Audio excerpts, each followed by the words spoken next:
말씀은 마태복음 26장 17절에서 26절입니다.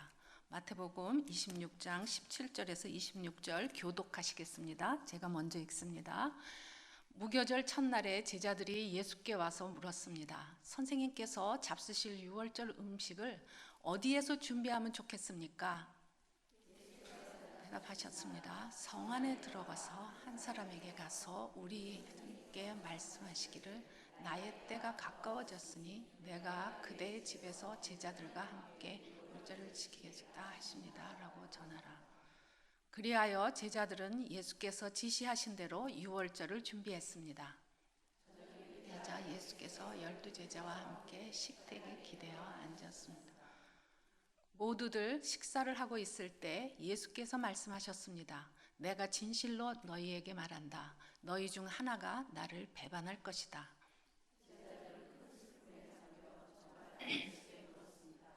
주여, 저는 아니겠지요. 예수께서 대답하셨습니다. 나와 함께 그릇에 손을 넣는 사람이 나를 배반할 것이다. 인자는 자신에 대해 성경에 기록된 대로 가겠지만 인자를 배반하는 자는 그러면 저리가 있을 것이다. 그는 차라리 태어나지 않는 게 나았을 것이다. 그때 예수를 배반한 유다가 말했습니다. 랍비여, 저는 아니겠죠. 예수께서 대답하셨습니다. 내가 말했다. 빵을 들어 감사 기도를 드리신 후 떼어 제자들에게 주시면서 말씀하셨습니다. 받아서 먹어라. 이것은 내 몸이다. 함께 읽겠습니다. 그리고 또 잔을 들어 감사 기도를 드리신 후 제자들에게 주시면서 말씀하셨습니다. 너희 모두 이것을 마시라. 이것은 죄 사함을 위해 많은 사람들을 위해 흘리는 내 피, 곧 언약의 피다.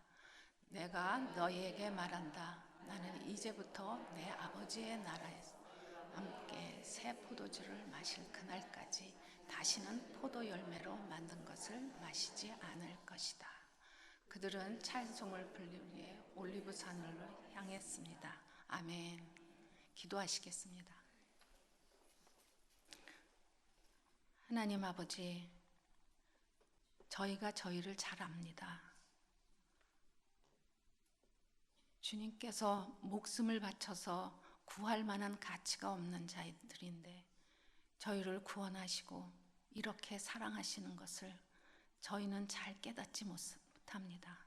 하나님, 오늘 말씀 가운데에서 하나님의 그 한량없는 사랑과 은혜를 깨달을 수 있도록 인도하여 주옵소서. 감사를 드리며 예수님 이름으로 기도했습니다. 아멘. 우리는 요즘 사순절을 지내고 있습니다. 왜 사순절이라고 할까?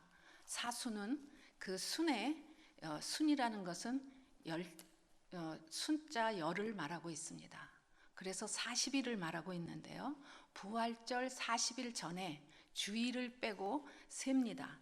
그래서 40일이 되는 동안에 그리스도의 삶과 또 십자가의 사랑을 생각하면서 부활을 손꼽아 기다리고 지내는 시간, 이것이 사순절입니다. 처음 사순절을 정했을 때는 굉장히 엄격했습니다. 그래서 고기도 못 먹고 술도 못 먹고 이렇게 아주 엄격하게 지냈습니다. 그런데 사람들은 사순절이 되기 시작하기 일주일 전에 이제 사순절이 지나면 우리가 고기도 술도 못 먹으니까 우리가 그것을 미리 좀 먹어야 되겠다. 그래서 열은 것이 카니발입니다. 카니발의 뜻은 고기여 안녕, 이런 뜻입니다. 그래서 이 광란의 축제를 열어서 사순절이 되기 전에 후회 없이 고기랑 술을 마음껏 먹고 즐기자 하는 것이 카니발입니다. 제일 유명한 축제가 브라질 리우데자네이루에서 열리는 삼바 축제죠. 굉장히 유명한 축제가 그렇게 해서 생긴 것입니다. 예수님의 십자가 죽음을 기억한다고 하면서 이렇게 우리는 그것을 빌미로 어떻게 하면 내가 쾌락을 지킬까? 어떻게 하면 나한테 즐거움을 가질까? 이런 존재입니다, 우리가. 오늘 말씀을 읽어보니까 가롯 유다처럼 나는 괜찮겠죠? 라고 생각하는 존재입니다. 다른 사람은 다 안 되는데 나는 이만큼 살면 괜찮아 라고 스스로 생각합니다. 그 당시에 예수님이 많은 기적을 일으켜서 빵 먹은 사람도 있고 생선 먹은 사람도 있고 또 바다에서 목숨을 구한 사람도 있고 또 어떤 사람은 병도 났습니다. 그리고 어떤 사람은 또 포도주도 맛본 사람들이 많이 있었습니다. 그런데 또 예수님이 예루살렘으로 들어오시니까 종려나무 가지를 흔들면서 호산나를 외치던 사람들입니다. 그 사람들이 예수님을 못 박은 사람입니다. 그렇기 때문에 우리는 주님 앞에 아무도 무슨 얘기를 할 수가 없는 존재입니다. 이렇게 구할 가치가 없는 인간들을 위해서 자기 목숨을 내어놓고 십자가에서 죽으신 분이 이 새 나라의 왕이신 예수 그리스도이십니다. 죄인인 인간은 결코 예수님의 그 십자가의 죽음, 예수님의 그 희생과 순종을 이해할 수 없습니다. 이렇게 우리가 예수님의 십자가를 예표한 것이 유월절입니다. 첫 번째 유월절은 어디에서 지켰느냐 하면 애굽에서 탈출할 그때에 이제 유월절을 지켰습니다. 이스라엘 백성들이 애굽에서 노예 생활을 하는데 너무나 힘들게 사는 것입니다. 그래서 하나님께 이제 부르짖었습니다. 하나님, 우리를 구원해 주세요 라고 얘기를 했습니다. 하나님께서 그 목소리를 들으시고 조상들과 한 약속을 기억하셔서 해방을 시키려고 하는데 바로 왕이 놔주지를 않습니다. 그래서 하나님은 애굽 바로 왕에게 9가지의 재앙을 이제 펼치십니다. 그런데도 불구하고 애굽의 왕은 이스라엘 백성들을 놔주지 않습니다. 그래서 마지막 10번째 재앙을 내리시는데 장자를 죽이는 재앙입니다. 누구든지 어린 양의 피를 문설주에 바른 사람들은 죽음의 사자가 넘어가서 그 집의 장자는 살 것이다. 그러나 그 말씀을 업신여기고 듣지 않았던 사람들은 어린 양의 피를 바르지 않았기 때문에 그날 밤 죽음의 사자가 그 집 장자를 죽이는 그런 사건입니다. 이 하나님의 말씀을 믿고 어린 양의 피를 문설주에 바른 그 집에 있는 사람들은 모두 구원을 받습니다. 이것을 기념하는 절기가 유월절입니다. 그래서 죽음이 넘어갔다 해서 유월절이라고 부릅니다. 유월절은 하나님께서 이스라엘 백성을 구속하신, 리뎀션 하신 것을 기념하는 절기입니다. 그렇다면 진정한 유월절과 십자가의 의미는 무엇인지, 또 이 삼위일체 하나님은 도대체 어떤 분이시길래 우리를 이렇게 사랑하는 것인지 오늘 그것을 말씀을 통해서 배워보도록 하겠습니다. 첫 번째로 변함없이 말씀대로 이루시는 하나님이 우리를 사랑하십니다. 요한복음 1장 29절 다 같이 읽겠습니다. 요한복음 1장 29절 시작.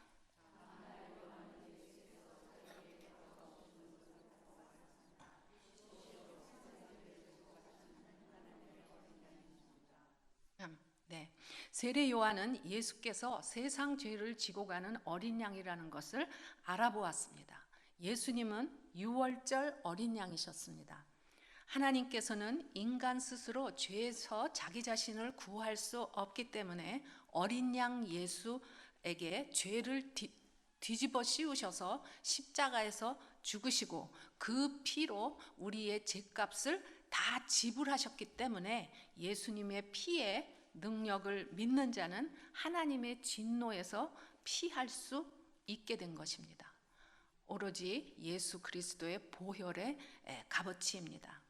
유월절을 그러면 준비하는 것은 어떻게 하는 것인가? 1월 10일부터 준비를 합니다. 그리고 유월절은 1월 14일에 지키게 되는 것이죠. 그럼 1월 10일부터 무엇을 준비하냐? 제일 중요한 제물, 어떤 동물을 바칠까? 이걸 정하는데 어린 양을 많은 양들 중에 고릅니다. 이 양이 제일 깨끗하고 보기 좋다 하면 뭐 뽑아서 14일까지 묶어둡니다. 그리고 잘 살펴봅니다.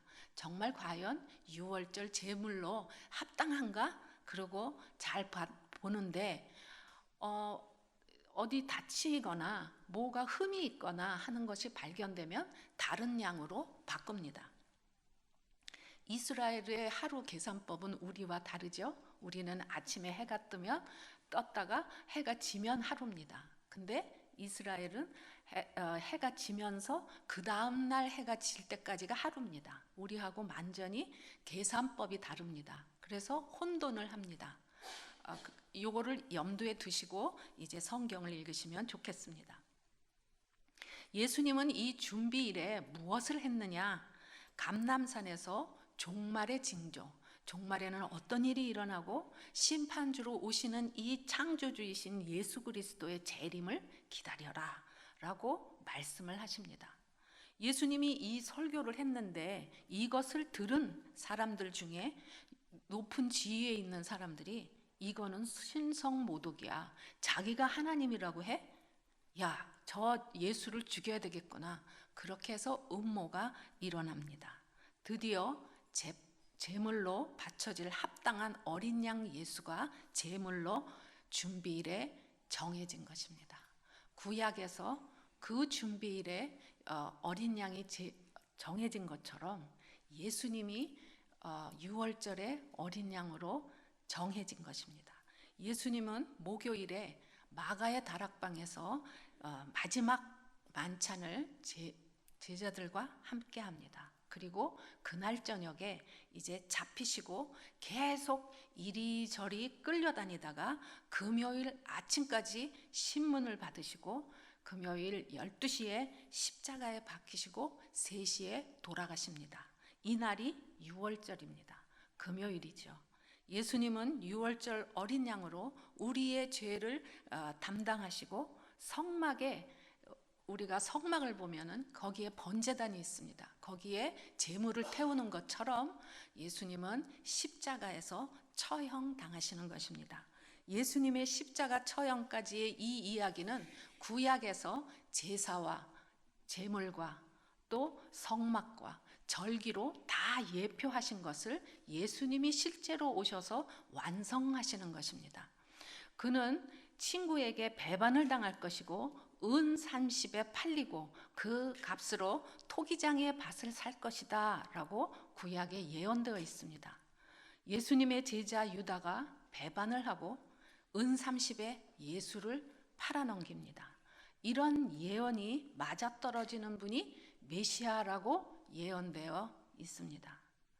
유월절과 같이 겹치는 절기가 있는데요. 무교절 많이 들어보셨죠? 네, 그 무교절이 있는데 같이 이제 유월절과 무교절이 같이 지킵니다. 첫날은 유월절이라고 하고 그 다음 날부터 일주일 지키는 것이 무교절입니다. 유월절이 끝나는 15일부터 이제 일주일간 지키는데요. 무교절에는 무엇을 먹느냐? 누룩이 들어가지 않는 무교병을 먹습니다. 얼마나 맛이 없겠습니까? 빳빳하고 맛이 없는 이 빵을 먹는 이유는 애굽의 죄악을 이제 모두 끊어낸다는 의미가 있습니다. 이것을 일주일 동안 먹는데 무교병과 쓴나물 그리고 어린 양의 고기를 불에 태워서 먹습니다.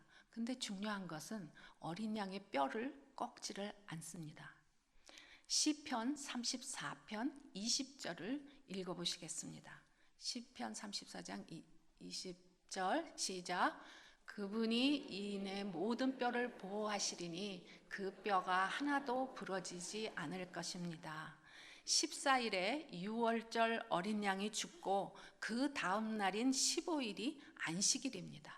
그러면 유대인들은 안식일에는 일을 안 하죠. 그래서 안식일이 되기 전에 시체를 빨리빨리 처리를 해야 했습니다. 그래서 십자가에서 아직 죽지 않았으면 얼른 내려서 뼈를 꺾습니다. 빨리 죽게 하기 위해서. 그러나 예수님은 십자가에서 이미 돌아가셨기 때문에 뼈를 꺾지 않았습니다. 구약에서 예언되었던 메시아의 조건입니다. 하나님은 이렇게 의도적으로 구약에서 말씀하셨던 것을 신약에 와서 인간을 위해 날짜를 다 맞추시는 것입니다. 왜 그러셨을까요? 이 절기를 보면서 하나님께서 성경 처음부터 끝까지 약속하시는 말씀대로 갈 것이다, 이것을 말씀하시고 계십니다. 그렇기 때문에 예수님까지 보내주셔서 실제로 우리에게 보게 하시는 것입니다. 그러므로 말씀대로 믿어라. 하나님이 말씀 한 번 하셨으면 번복을 계속 하시면 우리가 어떻게 믿을 수 있는 대상이 되겠어요? 그런데 한 번 말씀하시면 계속 똑같이 가시면서 어떻게 하면 이 사람들에게 믿게 하나 하는 것들을 여러 방면으로 보여주시는 분이 하나님이십니다.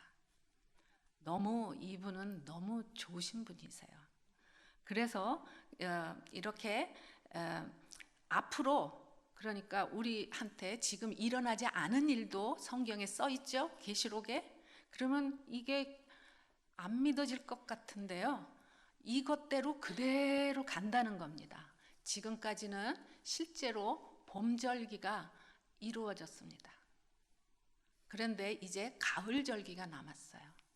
이것대로 갈 것이다 라는 것을 여러분들이 깨달으시고 말씀대로 믿으셔야 합니다. 우리는 항상 변함없이 사랑하시는 하나님의 말씀을 믿는 것, 이것이 바로 하나님을 사랑하는 것입니다.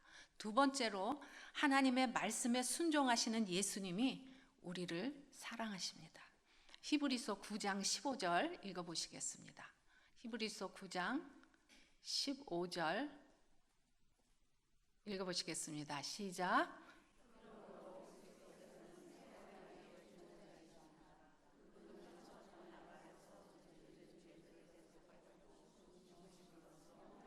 을 얻기 위해 부름받은 사람들로 하여금 약속을 받게 하셨습니다. 그렇다면 진정한 유월절을 지킨다는 것, 이것은 무엇을 얘기하는 것일까요? 우리가 유월절 제사를 매년 드려야 할까요? 구약에서는 어떻게 했느냐면 구약에서는 유월절을 통해서 애굽에서 이스라엘 백성들을 구원하셨습니다. 근데 신약에 들어오니까 예수님의 죽음으로 인해서 우리를 구원하신 것입니다. 근데 그것이 바로 유월절, 구약에서도 유월절, 예수님이 돌아가시는 날도 유월절이라는 것입니다. 여기에 새 언약은 예수 그리스도를 말씀하고 있습니다. 구약의 말씀은 그림자요, 이제 신약의 예수 그리스도는 실체입니다. 여전히 유월절 제사를 지켜야 한다고 말하는 사람들이 있습니다. 이것은 예수 그리스도의 죽음을 부정하는 것입니다. 만일 지금도 유월절 제사를 지켜야 한다면 예수님께서 십자가에서 죽으실 필요가 없습니다. 그리고 우리는 구원을 받지 못하고 죄는 여전히 남아 있을 것입니다. 이렇게 계속해서 유월절 제사를 지금도 지켜야 한다는 것은 기독교가 아닙니다. 성경은 처음부터 예수 그리스도를 말씀하시고 끝도 예수 그리스도입니다. 그분을 빼고는 그 다른 어떤 것도 대체할 수 없습니다. 왜냐하면 하나님께서 그렇게 정해 놓으신 것입니다. 그래서 오직 예수님이십니다. 우리가 예수님의 보혈로 인해 구원을 받고 우리에게 신분이 바뀌어지고 시민권이 바뀌어졌습니다. 그러나 이것은 시작에 불과한 겁니다. 여러분들이 구원을 받았습니까? 예수님을 영접했습니까? 그러면 끝입니까? 아닙니다. 이제 시작을 한 것입니다. 여전히 옛습성이 남아 있어서 신분이 바뀐 것을 항상 망각하고 사는 것이 우리들입니다. 이스라엘 백성이 출애굽을 하고 구원을 받았지만 광야로 나와서 하나님의 말씀에 불순종하고 또 우상 숭배를 했습니다. 그래서 여러분들이 민수기를 읽어보면 수많은 사람들이 광야에서 다 죽습니다. 250만 중에서 2명. 상당히 심각한 이야기입니다. 그래서 결국 9세대 중에서 하나님의 말씀을 신뢰하고 순종하는 여호수아와 갈렙만 가나안 땅에 들어가고 신세대와 함께 들어가게 됩니다. 이렇게 된 것을 보면은 나이가 많다고 해서 가나안 땅에 들어가지 못한 것이 아니라 들어가는 그 조건은 하나님의 말씀을 믿느냐 안 믿느냐에 따라서 들어가는지 안 들어가는지를 알 수 있는 것입니다. 예수님의 보혈로 우리가 구원을 받았지만 이 새 나라의 백성답게 살아가는 것이 왜 중요한 건지 하나님께서 보여주고 계십니다. 이렇게 예수님께서 십자가 보혈로 인해서 우리가 구원을 입은 것을 기억하라 하는 것이 성찬의 포도주입니다. 예수님의 보혈을 기념하는 것 성찬의 포도주이고, 십자가에서 찢기신 예수님의 몸을 기억하는 것, 이것이 성찬의 떡입니다. 그래서 오누리 교회에서는 한 달에 한 번 성찬을 하죠. 예수님의 순종과 또 사랑을 기억하는 시간입니다. 그래서 성찬을 굉장히 뜻있게 보내셔야 합니다. 한 달에 한 번 일어나는 거니까 그냥 하자 이렇게 하시면 안 됩니다. 또한 성찬을 할 때 옆에 있는 애가 먹겠다 그러면 띄워주면 절대 안 됩니다. 왜냐하면 그 예수님의 피 흘린 그 보혈과 그 살, 그것을 깨달아 아는 자만 그것을 기억할 수 있기 때문에 그렇습니다. 예수 그리스도께서는 우리를 사랑하셔서 하나님의 말씀에 순종하신 것처럼 우리도 구원받은 자답게 그의 귀한 구원을 이루어 가야 하겠습니다. 우리의 삶에서 예수 그리스도처럼 손해보고 양보하고 나눠주고 약한 자를 돌보는 것, 이것이 진정한 유월절을 지킨다는 의미입니다. 세 번째로, 항상 우리 곁에서 도우시는 성령님이 우리를 사랑하십니다. 많은 분들이 저에게 기도 제목을 써주셨습니다. 그런데 한 반 이상은 성령 충만하기를 원합니다. 우리 가족 모두 성령 충만하기를 원합니다. 그렇게 쓰셨어요. 이게 정말 무슨 이야기일까요? 어떻게 하면 성령 충만해질까요? 어떻게 하면 욱하는 성질 없어지고 화내고 신경질 부리는 것 어떻게 하면 없어질까요? 하나님은 너무 거룩하시고 크시기 때문에 우리가 볼 수 없는 분입니다. 죄인인 우리가 알 수 없고 볼 수도 없습니다. 그래서 하나님이시면서 철저히 인간이신 예수 그리스도께서 우리에게 오신 것입니다. 우리가 볼 수 있고 만질 수 있는 하나님, 그분이 예수 그리스도이십니다. 그런데 우리의 지혜로는 예수님을 다 이해할 수도 없고 또 닮아갈 수 있는 실력도 없습니다. 예수님이 죽으시고 부활하신 후에 홀로 두지 않으시고 우리를 보호하시고 우리를 늘 곁에 두고 계시는 지혜로운 그러한 분을 보내주셨습니다. 그분이 성령님이십니다. 우리가 믿을 수 있도록 여러 방법을 동원하셔서 우리를 보호하시는 친절하신 성령님이 계십니다. 그래서 성령님을 내 인생에 초청하는 것, 이것이 성령 충만의 첫 번째 길입니다. 그냥 말로만 성령 충만하게 해 주십시오 라고 하는 것이 아닙니다. 도움이 필요하다고 말씀드리는 것입니다. 친절하신 성령께서는 예수님께서 어떻게 말씀하시고 어떻게 살아셨는지를 하나하나 생각나게 하십니다. 그리고 자녀들이 반항을 합니다. 부모 말을 안 듣습니다. 우리에게 오랜 기다림이 필요할 때 성령님을 초청하시면 성령님은 예수님이 십자가에서 내려오실 수도 있는데 우리를 위해서 고통을 그대로 받아들이고 오래 참으시는 그 예수님을 생각나게 하십니다. 그래서 우리가 자녀들을 오래 참을 수 있게 되고 성급하게 몰아붙이지 않을 수 있습니다. 하나님께서 나만 사랑하시는 것이 아니라 그들도 사랑하십니다. 그리고 성령님을 초청하면 이렇게 질문을 하십니다.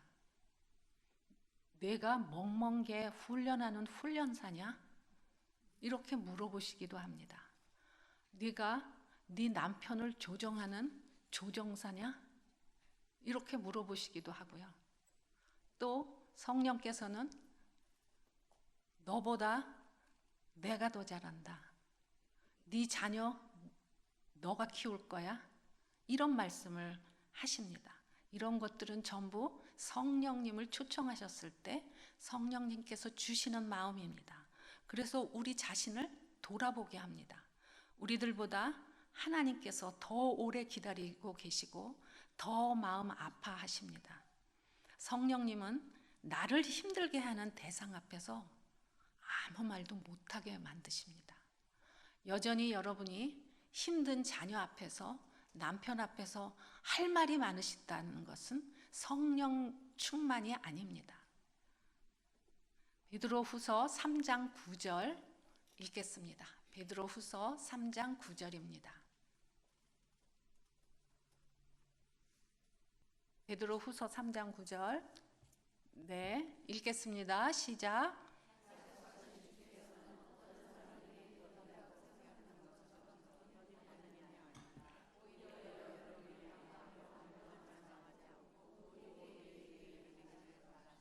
아멘. 하나님은 오래 참으시는 분입니다.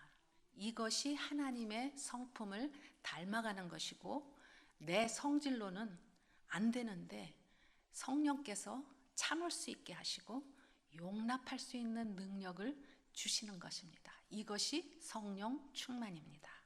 성령님께서는 상황은 바뀌지 않았는데 묵묵히 기다리면서 싸우지 않을 수 있는 그러한 능력을 주시는 분입니다.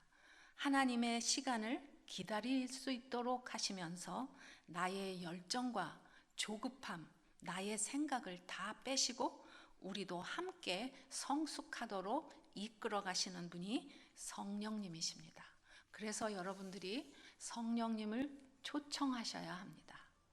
우리가 긴급한 상황에서 무슨 말을 하고 어떻게 대처해야 할지 모를 때 성령께서 지혜를 주시는 분이십니다.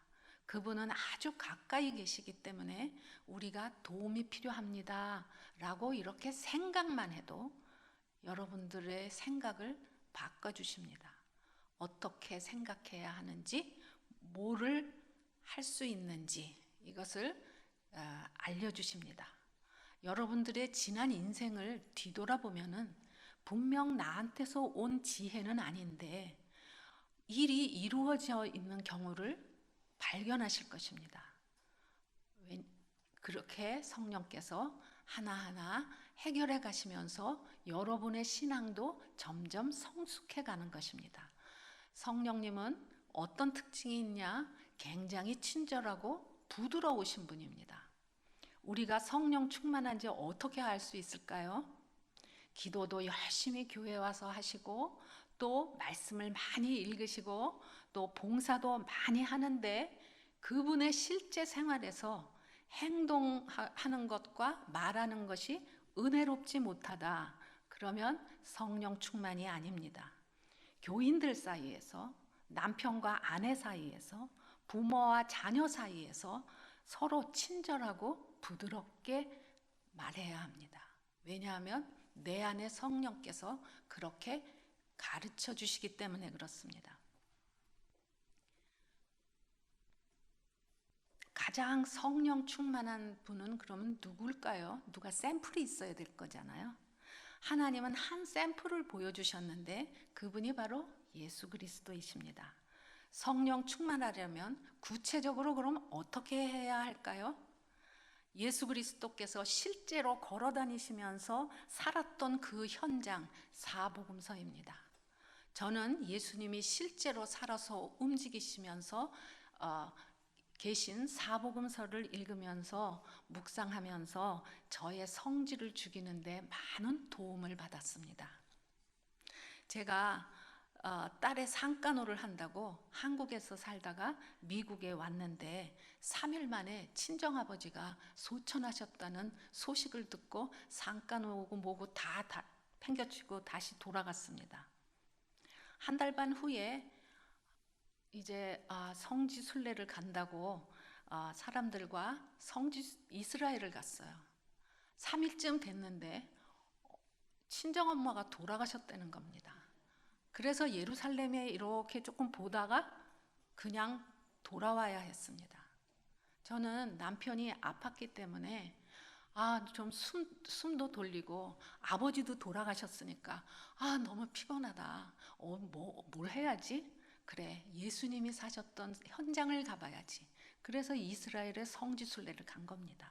그런데 어머니까지 돌아가셔서 이렇게 못 보고 돌아왔는데 제가 입이 나왔습니다.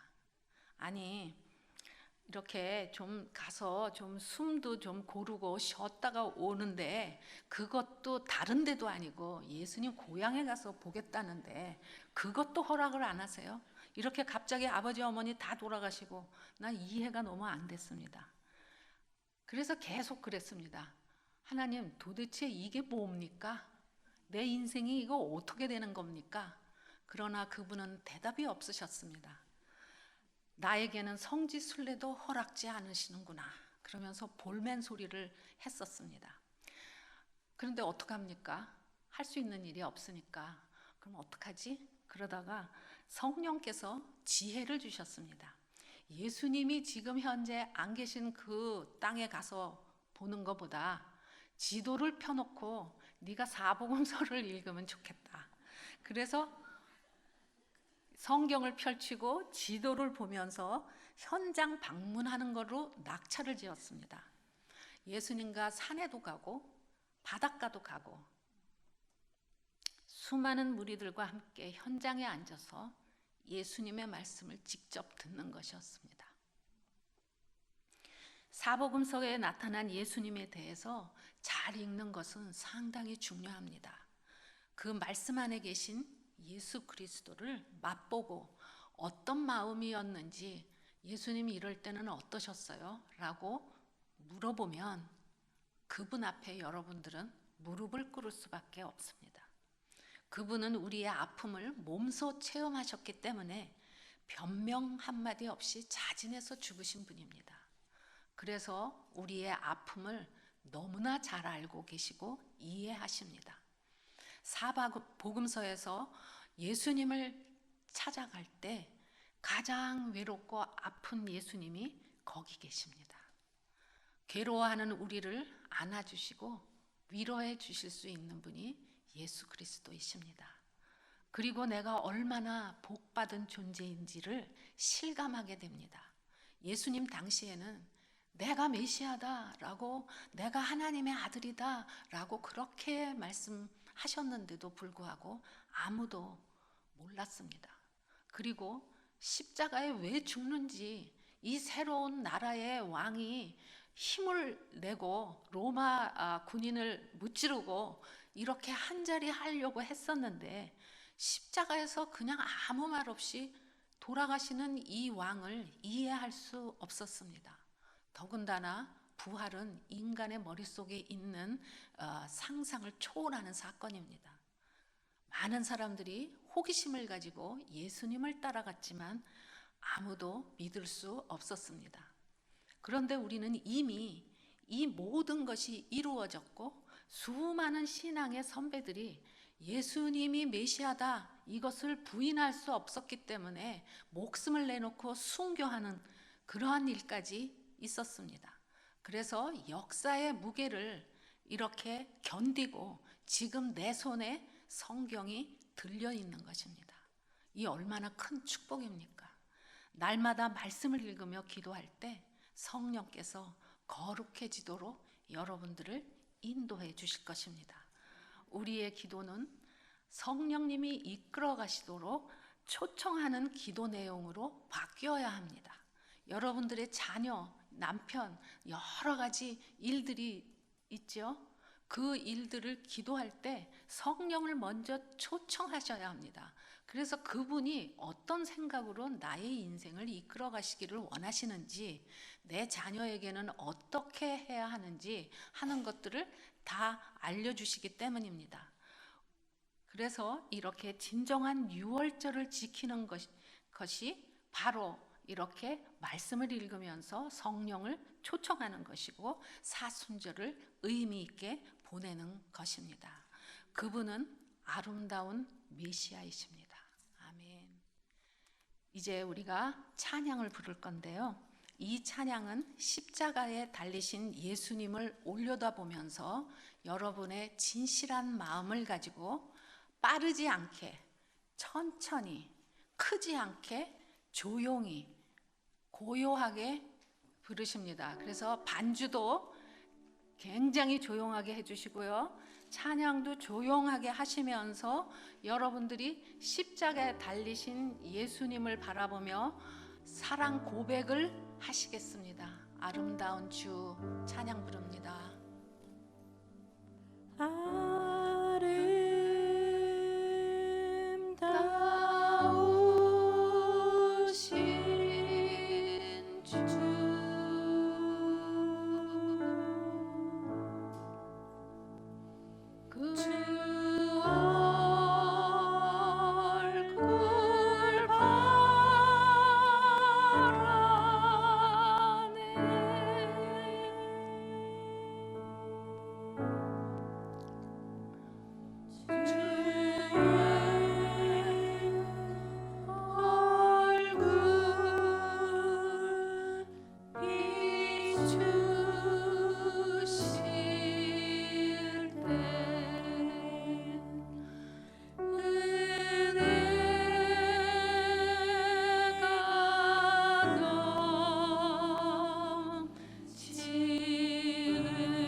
넘칩니다. 은혜가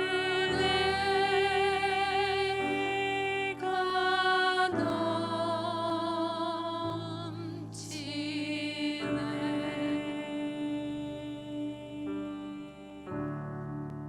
Oh Lord, oh Lord, beautiful.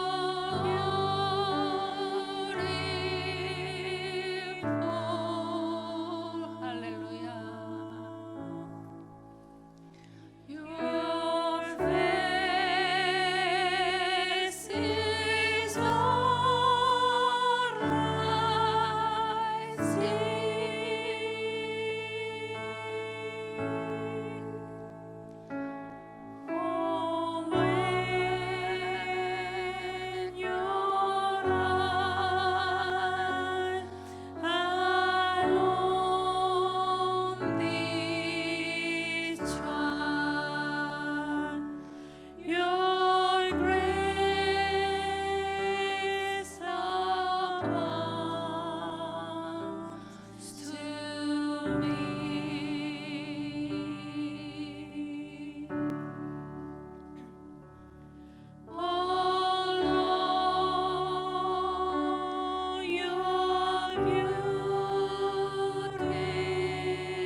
성령님 오셔서 우리를 도우시옵소서.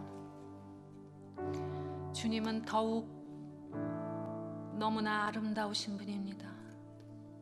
우리의 모든 언어, 모든 마음으로 사랑을 고백할 수 있도록 도와주옵소서. 감사와 찬양을 올려드립니다. 주님 덕분에 이렇게 살고 있습니다. 성령님의 도움으로 십자가의 예수님을 실감나게 하시니 감사합니다. 십자가 위에 예수님을 올려다보면서 우리를 죄에서 구원하신 것을 감사드리는 고백을 다 같이 드리겠습니다. 하나님 아버지, 그렇습니다. 저희들을 구원해 주시고 아버지, 저희들을 그 죄에서 건져 주셔서 이렇게 살아 있습니다. 주님 앞에 저희는 할 말이 없는 자입니다. 하나님, 너무 아름다우신 분입니다. 인간의 언어로 다 표현할 수 없음을 주님 앞에 고백합니다. 너무 아름다우시고 부드러우시며 친절하시며 저희의 어려움을 다 아시고 안아주시는 주님, 감사드립니다. 아버지, 저희의 목소리로 찬양을 올려드립니다. 아버지, 처음부터 저희를 만드시고 저희를 태어나게 하시고 이제 천국으로 받아들일 때까지 보호하시며 한시도 떠나지 않는 주님을 찬양합니다. 아버지, 감사드립니다. 아버지, 이제는 주님의 목숨까지 바쳐서 저희를 받아들여 주신 주님을 찬양합니다. 예수 그리스도의 삶을 따라 가려 하지만 우리는 그렇게 살지 못합니다.